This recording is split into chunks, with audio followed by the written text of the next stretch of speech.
Je passe tout de suite la parole à Cécile Keinec qui va présider la première séance de cet après-midi. À toi, Cécile. Merci Jean-Pierre et bonjour, rebonjour à tous et à toutes.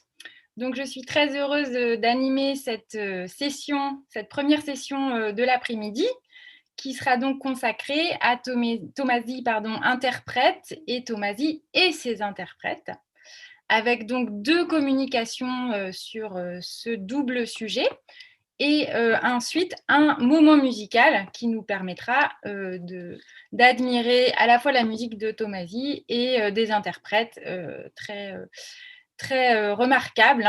On aura l'occasion d'en parler le moment venu, puisque le moment musical nous sera présenté par Denis Verrou. Alors, je vous propose, avant de présenter les communicants, d'introduire simplement ce double sujet, Tomasi interprète et Tomasi et ses interprètes, double sujet qui avait été assez peu abordé auparavant dans les études sur Tomasi, alors que l'interprétation est un domaine très important de son activité, comme vous le savez sans doute, puisqu'il a eu une double carrière de compositeur et de chef d'orchestre. Or, ce phénomène de pluriactivité, c'est-à-dire la pratique d'une ou plusieurs autres activités, mais dans un même domaine, cette pluriactivité donc est très fréquente et d'ailleurs très ancienne chez les compositeurs pour des raisons évidentes de cordes, d'association de cordes à son arc, des raisons alimentaires aussi très souvent, mais pas uniquement bien sûr. Et je pense qu'on en parlera au cours de cette session. Et il y a bien sûr de nombreux exemples chez les contemporains de Tomasi pour la France, pour ses exacts contemporains. On peut penser par exemple à Francis Poulenc, qui était un compositeur et un pianiste remarquable et qui a beaucoup joué. On peut penser à la compositrice Elsa Baren, qui était aussi pianiste, qui a aussi été pédagogue, etc., etc. Et donc, je pense qu'il va être au cœur de la session, c'est quel est le répertoire qu'il joue, comment il est joué, par qui. Et cette expérience de la direction d'orchestre a bien sûr des conséquences très importantes sur l'exécution de sa propre musique, puisque Tomasi va diriger du Tomasi, mais il n'est pas le seul, et c'est aussi à cette question des interprètes de Tomasi, interprètes au sens d'exécutants, mais aussi de traducteurs, plus généralement, de médiateurs, voire de promoteurs de la musique de Tomasi, que l'on va s'intéresser dans cette session. Alors, il y a un tout petit changement de programme dont on a déjà parlé ce matin. Pour des questions de contenu, nous avons interverti les deux communications de cette session. Nous allons donc commencer par la communication de Frédéric Ducrot sur Tomasi, chef d'orchestre, et suivra celle de Christophe Bénet sur Tomasi, chef d'orchestre, et la musique dirigée par Tomasi. Alors, je présente Frédéric Ducrot, que l'on a déjà eu le plaisir d'entendre ce matin, qui est donc musicologue et qui a une formation de pianiste, et qui est l'auteur d'une importante thèse sur Henri Tomasi. Il s'intéresse particulièrement à la musique française et aux arts du XXe siècle. Il a créé avec Claude Tomasi en 1986 l'association Henri Tomasi, qu'il a d'ailleurs dirigée. Il enseigne à l'INSPE de Versailles au sein de Cergy Paris Université, où il est responsable du département musique.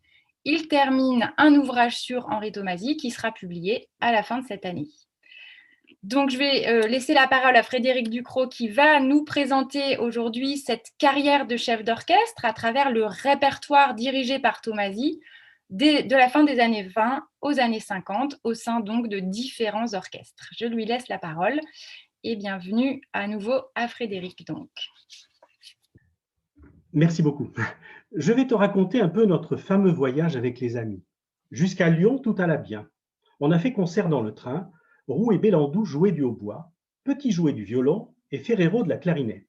Moi, je faisais le chef d'orchestre, écrit Henri Tomasi dans la toute première lettre qu'il envoie à son père en octobre 1916, lorsqu'il monte à Paris pour se présenter en classe de piano au conservatoire. Si nous célébrons Henri Tomasi comme compositeur, et au-delà de cette anecdote peut-être prémonitoire, Il ne faut pas oublier que ce musicien eut également une importante activité de chef d'orchestre durant une grande partie de sa carrière musicale. Celle-ci comprend 3 moments clés. Jusqu'à la Seconde Guerre mondiale, il y a tout d'abord la période des concerts du journal, de la direction musicale à Radio Coloniale et des grandes associations musicales. Pendant la guerre, Henri Tomasi dirige la fanfare de son régiment, constituée en grande partie par des musiciens appartenant aux orchestres français. Puis après l'armistice, il est second chef de l'Orchestre national qu'il avait contribué à créer en 1934. Enfin, après le conflit mondial, il commencera une carrière hors de l'Hexagone en tant que chef invité des grandes formations européennes. Il sera également premier chef de l'orchestre de l'Opéra de Monte-Carlo et de celui du Festival de Vichy, un des festivals les plus importants de l'après-Seconde Guerre mondiale. Alors aujourd'hui, nous allons nous intéresser à une période un tout petit peu plus petite, à la période qui va des études de direction d'Henri Tomasi au Conservatoire, ainsi qu'à l'époque durant laquelle il dirigea les concerts du journal. Après 2 échecs successifs à l'entrée des classes de piano donc du Conservatoire en 16 et 17, Henri Tomasi intègre finalement l'établissement à la rentrée 1920 dans les classes d'écriture. Sa première rencontre avec la classe d'orchestre se produit la même année lorsque Vincent d'Indy, qui était titulaire de la classe de direction, le recrute comme timbalier. 4 ans plus tard, à la rentrée 24, il deviendra lui-même élève de cette classe de direction. Très vite, il écrit à son père « J'ai déjà dirigé 3 symphonies, une de Mozart, l'Héroïque de Beethoven et celle de Schumann. Je m'en sors assez bien, avec beaucoup de musicalité, d'après d'Indy, mais encore trop timide. J'éprouve une grande satisfaction dans cette partie de l'art. » Notre musicien est enchanté de sa nouvelle classe. Le mois suivant, il écrit encore « L'on me fait des compliments sur ma façon de mener l'orchestre et cela me fait plaisir. Les élèves m'applaudissent chaque fois et d'Indy m'aime beaucoup. Lundi, je dirige une nouvelle symphonie, la 4e de Beethoven, et je l'étudie tant que je peux, dans le métro, à l'orchestre, dès que j'ai un moment après mes devoirs. » Quelques mois plus tard, en avril 25, pour l'examen trimestriel, Henri Tomasi effectuera et dirigera une réduction du premier mouvement de l'inachevé de Schubert. Parmi les membres du jury, les chefs Gaubert, Paré, 4 élèves sont admis à prendre part au concours de fin d'année. À l'unanimité, Henri Tomasi fait partie de ce quatuor. Le concours comportait 2 épreuves.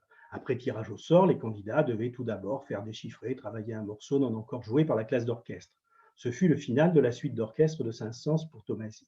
Suivait la direction d'une œuvre imposée, travaillée par la classe au cours de l'année, l'ouverture de Riante de Bévert. À l'issue des épreuves, le jury, parmi lequel se trouvaient Bruno, Busser, Paré et Pierné, décerna un second accessit à Tomasi.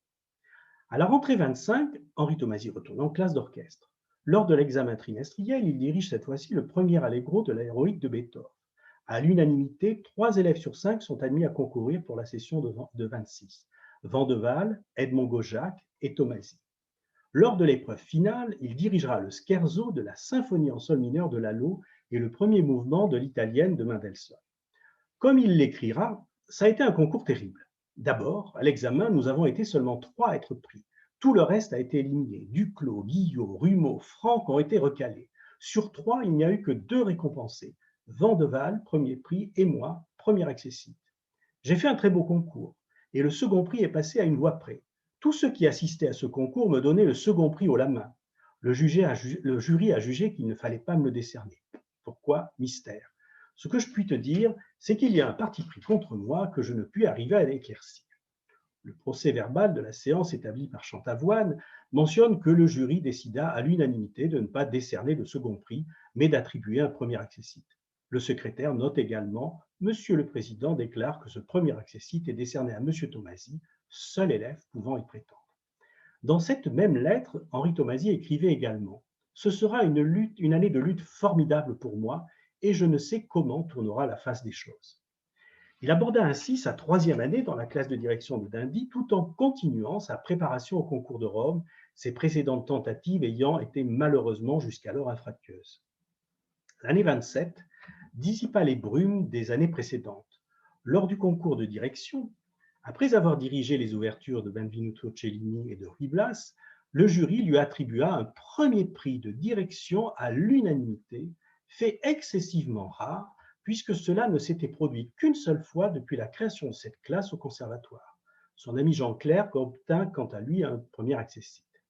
Henri Tomasi est heureux et écrit à son père « Les jurys m'ont tous félicité et je suis ravi d'avoir décroché la timbale. » Les brumes se dissipent également en ce qui concerne le concours de Rome, mais hélas, pas totalement cependant. Henri obtient un premier second Grand Prix derrière son camarade de la classe d'orchestre Edmond Gaujac. L'année 1927 était la dernière année où Edmond Gaujac, qui avait combattu durant toute la guerre, pouvait se présenter à ce concours. Comme Ravel, Henri Tomasi ne sera donc jamais pensionnaire de la Villa Médicis. Il nous faut maintenant revenir quelques mois en arrière. À la rentrée 26, le directeur du journal, quotidien fondé en 1892, souhaita créer une formation musicale à laquelle son nom serait attaché. Par l'intermédiaire d'André Figeant, elle demanda à Tomasi de bien vouloir s'en charger et d'en prendre la direction.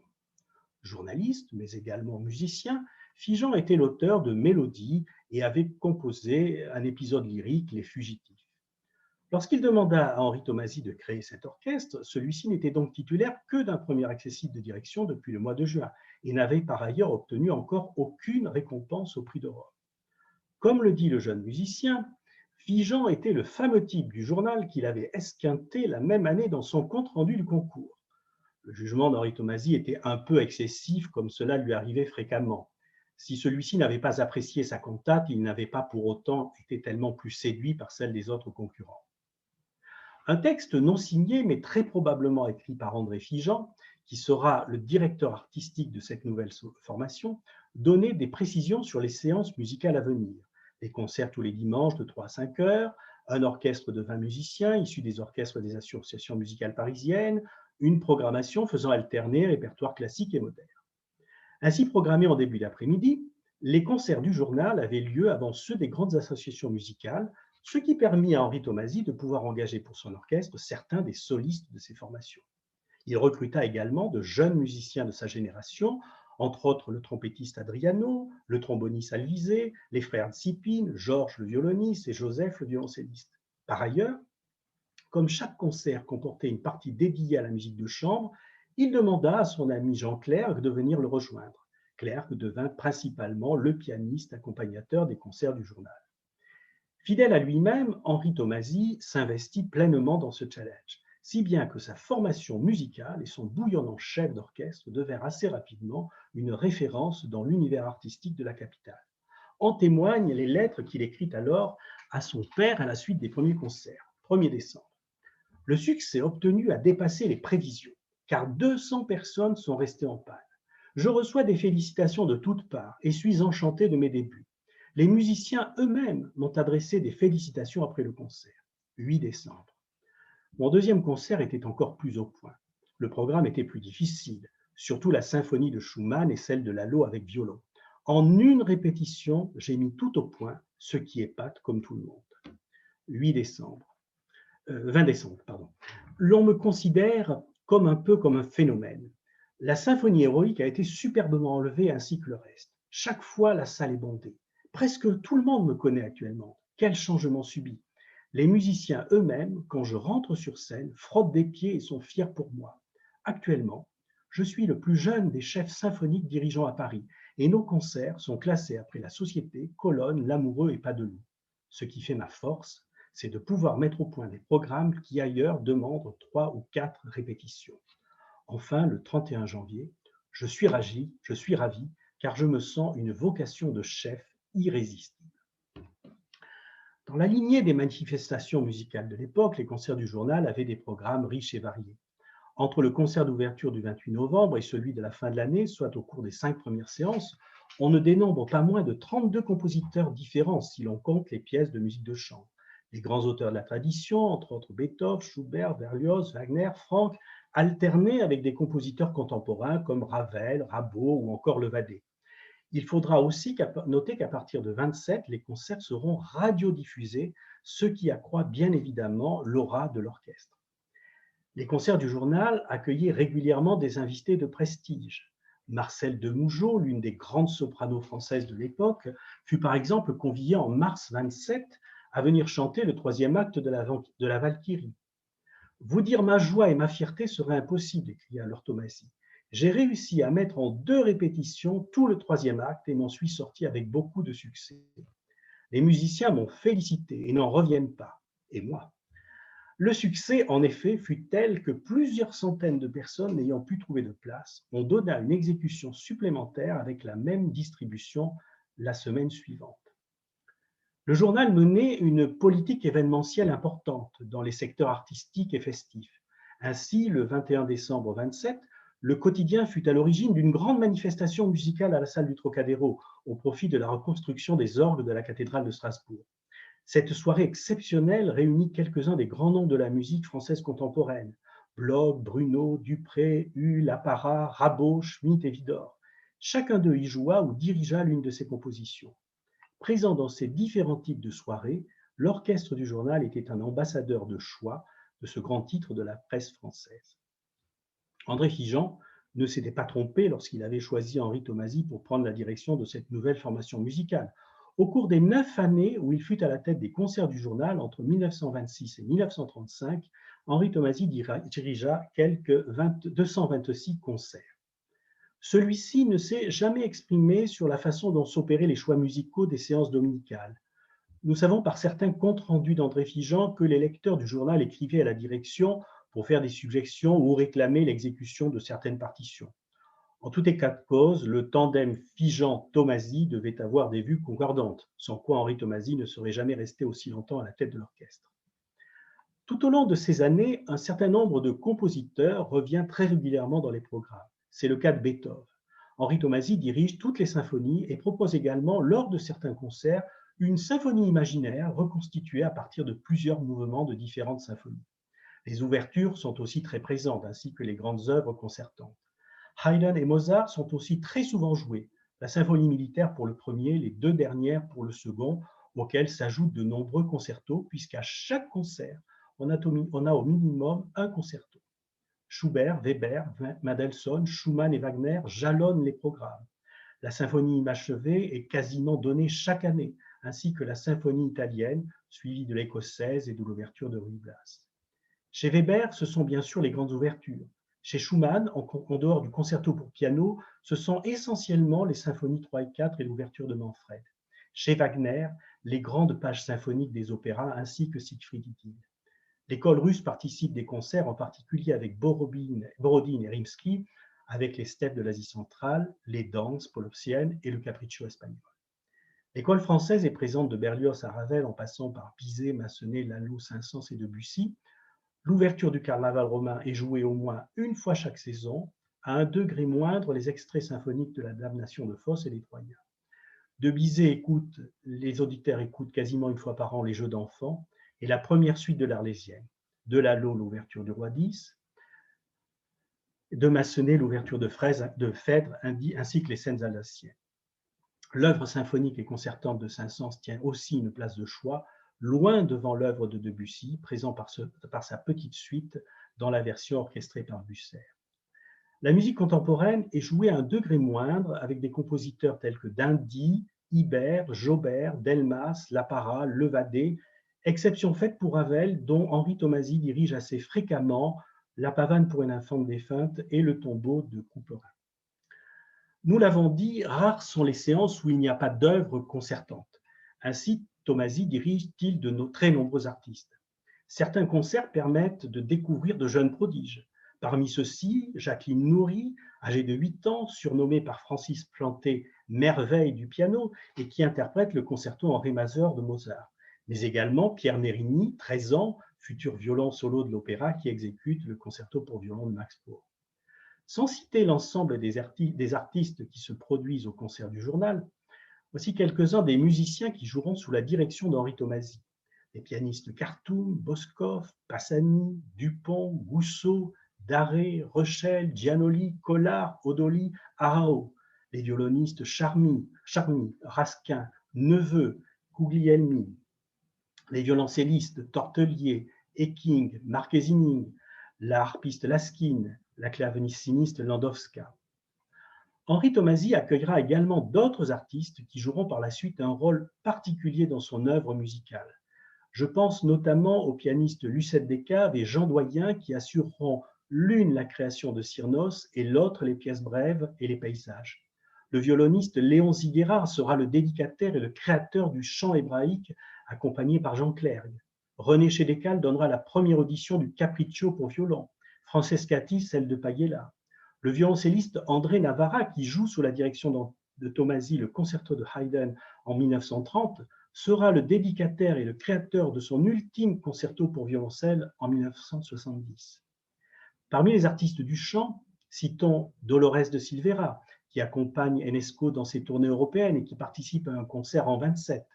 Le premier des chants corses lui est dédié. Citons également Madeleine Vita, créatrice des 6 mélodies populaires corses, mais aussi Marguerite Fisto, qui entre autres chantera dans Tam Tam avec les Bayan Singers, un ensemble musical reçu également au concert du journal.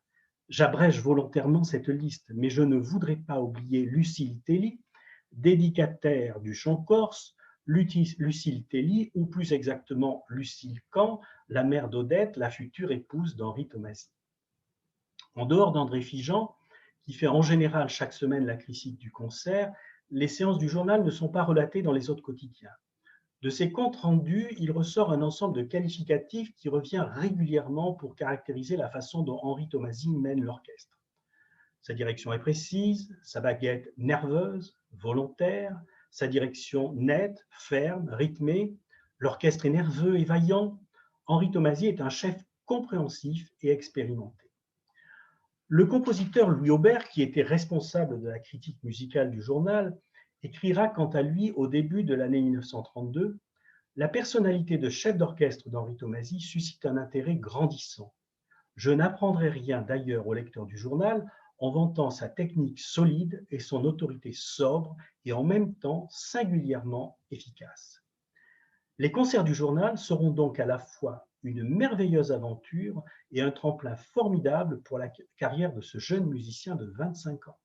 À la tête de cette phalange, soutenue par des personnalités qui ont su déceler ses dons, Henri Tomasi va pouvoir ainsi donner sa pleine mesure, ce qui lui permettra d'aborder la suite de sa carrière en tant que chef à la tête notamment de l'orchestre de la station Radio Coloniale et des grandes associations musicales parisiennes, mais également et surtout en tant que compositeur interprété par les meilleurs artistes de son temps et reconnu par ses pairs. Merci. Merci beaucoup Frédéric Ducrot pour cette communication qui, je pense, aborde un aspect qu'on connaissait moins bien du musicien, donc cette casquette de chef d'orchestre. Je propose donc de continuer la session puisque comme décidé, nous faisons le moment de débat après les 2 communications. Et donc, je propose qu'on garde nos questions bien au chaud pour tout à l'heure après la communication de Christophe Bennett.